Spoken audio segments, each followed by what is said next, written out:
ସବୁଜ ଘାସ, ସୁନ୍ଦର ଗଛ, ପର୍ବତ ଏବଂ ସବୁଠାରୁ ମଧୁର ସ୍ୱାଦିଷ୍ଟ ଜାମୁନ ଗଛରେ ଘେରି ରହିଥିବା ଏହା ଏକ ସୁନ୍ଦର ହ୍ରଦ ଥିଲା। ହ୍ରଦ ନିକଟରେ ଥିବା ଏକ ଜାମୁନ ଗଛରେ ଏକ ମାଙ୍କଡ଼ ରହୁଥିଲା। ଏହି ହ୍ରଦରେ କିଛି କୁମ୍ଭୀର ମଧ୍ୟ ରହୁଥିଲେ। ଗୋଟିଏ କୁମ୍ଭୀର ଗଛରୁ ପଡ଼ୁଥିବା ଜାମୁନ ଫଳ ସଂଗ୍ରହ କରୁଥିଲା।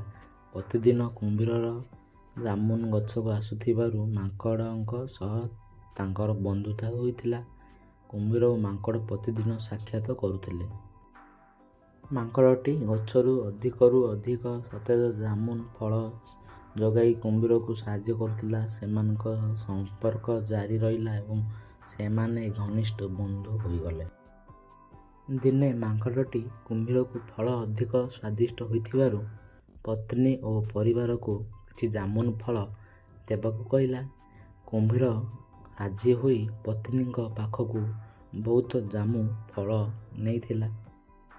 ତାଙ୍କ ପତ୍ନୀ ଏତେ ଖୁସି ଓ ଆଶ୍ଚର୍ଯ୍ୟ ହୋଇଥିଲେ ଯେ ସେ ଏପର୍ଯ୍ୟନ୍ତ ଏତେ ସ୍ୱାଦିଷ୍ଟ ଫଳ ଖାଇନାହାନ୍ତି। ସେ ତାଙ୍କ ସ୍ୱାମୀକୁ ପଚାରିଲେ ସେ ସେହି ଫଳଗୁଡ଼ିକୁ କେଉଁଠୁ ପାଇଲେ।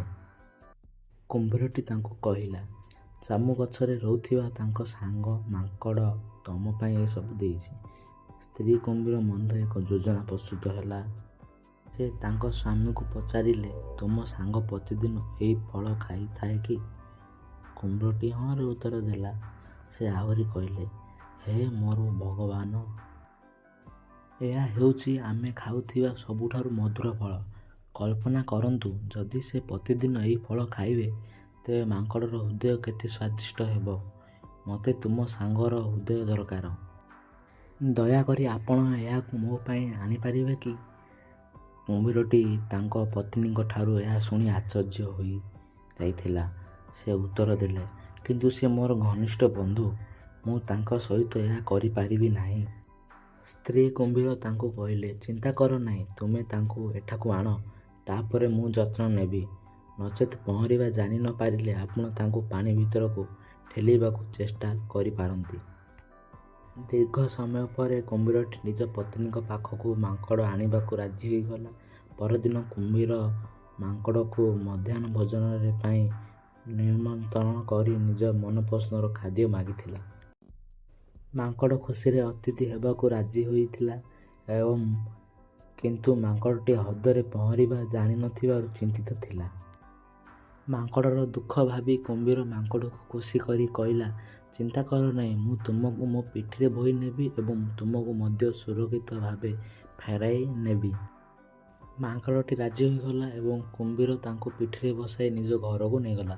ସେମାନେ ଅଧା ବାଟରେ ପହଞ୍ଚିବା ପରେ କୁମ୍ଭୀରଟି ମାଙ୍କଡ଼କୁ ପାଣି ଭିତରକୁ ଠେଲିବାକୁ ଚେଷ୍ଟା କରିଲା। ତେବେ ମାଙ୍କଡ଼ଟି କୁମ୍ଭୀରକୁ ଜୋରରେ ଧରି ପାରିନଥିଲା।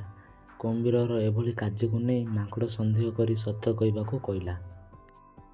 ଯେହେତୁ କୁମ୍ଭୀର ତାଙ୍କୁ ନିଜର ଭଲ ବନ୍ଧୁ ଭାବରେ ବିଶ୍ୱାସ କରୁଥିଲା, ସେ ତାଙ୍କ ସହ ହୋଇଥିବା କଥାବାର୍ତ୍ତା ଏବଂ ତାଙ୍କ ପତ୍ନୀଙ୍କ ଝଗଡ଼ା ବିଷୟରେ କହିଥିଲେ ଏବଂ ସେ ମାଙ୍କଡ଼କୁ ତାଙ୍କ ହୃଦୟ ଖାଇବାକୁ ନେଉଥିଲେ। ବୁଦ୍ଧିମାନ ମାଙ୍କଡ଼ କହିଲା, ହେ ମୋର ପ୍ରିୟ ବନ୍ଧୁ, ତୁମେ ମୋତେ ଏହା ପୂର୍ବରୁ କହିବା ଉଚିତ ଥିଲା। ମୁଁ ମୋ ହୃଦୟକୁ ଗଛର ଗୋଟିଏ ଡାଳ ଉପରେ ଛାଡ଼ି ଦେଇଛି, କାରଣ ମୁଁ ଅଧିକ ସମୟ ଯାତ୍ରା କଲେ ଏହାକୁ ବହନ କରିପାରିବି ନାହିଁ। ଯଦି ତୁମେ ମୋତେ ଫେରାଇ ନେବ, ତେବେ ମୁଁ ତୁମକୁ ମୋର ହୃଦୟ ଦେଇପାରିବି। କୁମ୍ଭୀର ଗ୍ରହଣ କରି ମାଙ୍କଡ଼ଟିକୁ ହ୍ରଦକୁ ଫେରାଇ ଆଣିଥିଲା। ମାଙ୍କଡ଼ ରହୁଥିବା ଗଛ ନିକଟରେ ପହଞ୍ଚିବା ପରେ ମାଙ୍କଡ଼ଟି ଦ୍ରୁତ ଗତିରେ ଚଢ଼ି କୁମ୍ଭୀରଠାରୁ ଖସି ପଳାଇଥିଲା। ମାଙ୍କଡ଼ କୁମ୍ଭୀରକୁ ଚିତ୍କାର କରି କହିଲା, ମୁଁ ତୁମକୁ ଜଣେ ଭଲ ବନ୍ଧୁ ଭାବିଥିଲି, କିନ୍ତୁ ତୁମେ ମୋତେ ଧୋକା ଦେଇଛ। ମୁଁ କେବେ ଫେରିବି ନାହିଁ ଏବଂ ତୁମର ବନ୍ଧୁ ହୋଇପାରିବି ନାହିଁ। କୁମ୍ଭୀରଟି ନିଜର ଭୁଲ ବୁଝି ଜଣେ ଭଲ ବନ୍ଧୁକୁ ହରାଇ ଖାଲି ହାତରେ ଘରକୁ ଫେରିଥିଲା। ଏମିତିକା ମଜାଳିଆ ଭିଡ଼ିଓ ଏବଂ ସୁନ୍ଦର ଗପ ଦେଖିବାକୁ ହେଲେ ଆମର ଚ୍ୟାନେଲକୁ ସବସ୍କ୍ରାଇବ୍ କରିଦିଅନ୍ତୁ।